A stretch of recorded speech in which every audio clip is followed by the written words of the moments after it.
Padmaja, I need to first thank you for holding a very dispassionate debate because I think it concerns the future of our country, because it concerns not just the 200 million Muslims in our country who are being openly targeted by India's most powerful political executive, but it actually could, in a great number of ways, derail this great democracy. And we are all stakeholders, not just Modi. Modi may be the prime minister today. All prime ministers come and go. We are all stakeholders in the country's future. No one politician, whether he's a prime minister, no one public figure is the only stakeholder. You as a media person, me as a representative of a party, the BJP spokesperson, we all have a stake and we all have a right to question what's going on. I want to make just two short points, Padmaja. Number one, if India had an independent election commission, I can tell you right now, Narendra Modi would have been disqualified as a Lok Sabha candidate for this election.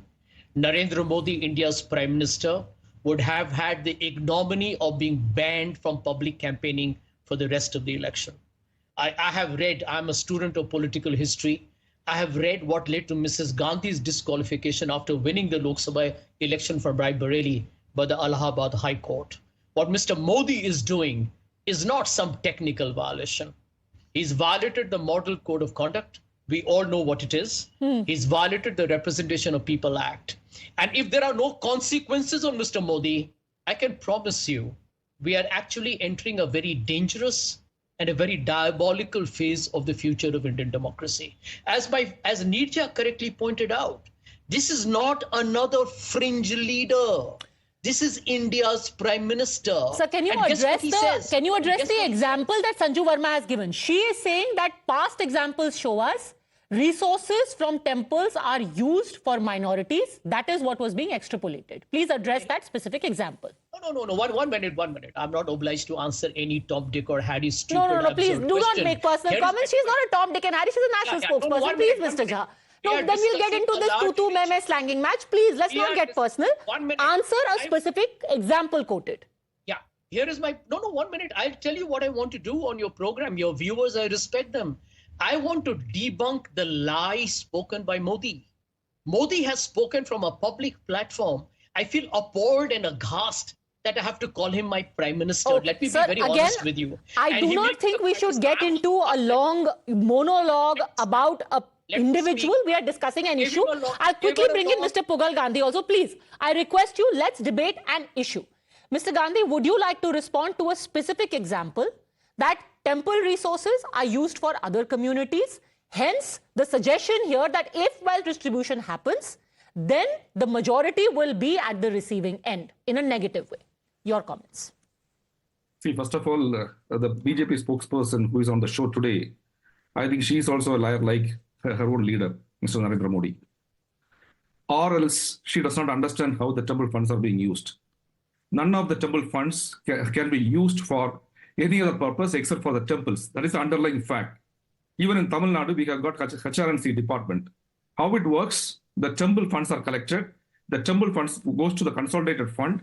And from that consolidated fund, it will be used only for the maintenance of the temples. And in most of the cases, in Tamil Nadu, we have got around 40,000 temples under HRNC. And only around 500 to 600 temples are money-making temples, or maybe the Kanikis or whatever maybe. Whereas the other temples are loss-making temples.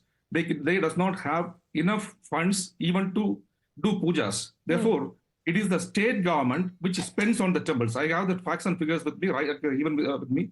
The revenue which is generated from Tamil Nadu temples are around 350 crores, the total temples. Whereas the state government is spending around 750 crores to the temples to maintain it, because out of the 40,000 temples, when I say some of them are in the village side, where one puja will not be allowed to be made because of the fund crisis, it is the state government paying the pujaris and also the temple rituals.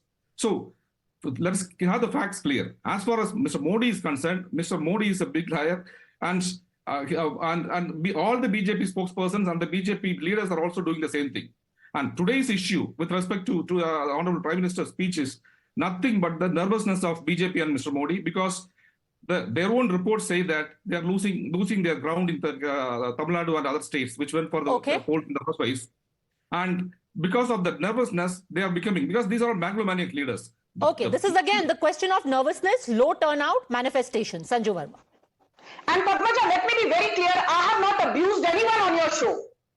The Prime Minister has been abused. Sanjay Jha called him the biggest liar. The same thing has been done by the DMK spokesperson. I want to tell Sanjay Jha, you said you don't want to debate with any Tom, Dick or Harry. Sanju Verma is the national spokesperson of the BJP. Sanjay Jha is a suspended imbecile. That's Okay, please. I stopped him. I'm requesting you. Let's not get into this personalized tu meme. Make a point, please. Yes, I'm making a point. You don't get so agitated because you're not agitated when the other side abuses the Prime Minister and Sanju Verma. You suddenly start growing this morality, stuff when the BJP has to rebut. That time you say Sanju Verma tu main nahi chalega.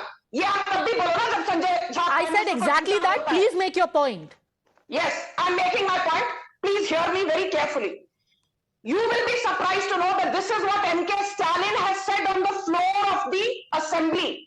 Despite KG Balakrishnan, the former Supreme Court judge, clearly saying in India reservations should be given only to Dalits who are Hindus, Sikhs, Buddhists or Jains. Converted Dalits, as in Christians, converted Dalit Christians should not be given reservation as per the Constitution Scheduled Caste Order of 1950 Act. And MK Stalin admitted that he has violated the Order of 1950 Act of the Constitution, and Dalit Christians are given reservation in Tamil Nadu. So my first point is, people who say democracy khatre mein hai, संविधान khatre mein hai, they are giving reservations in their own states on the basis of religion.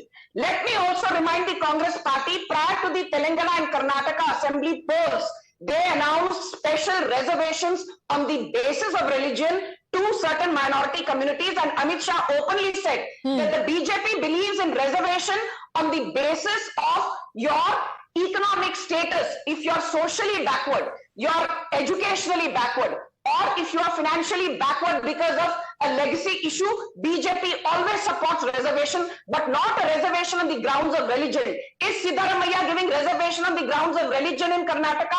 Yes. Is Revant Reddy giving reservation to minority communities, especially Muslims in Telangana, on the basis of religion? Yes. What is the BJP doing?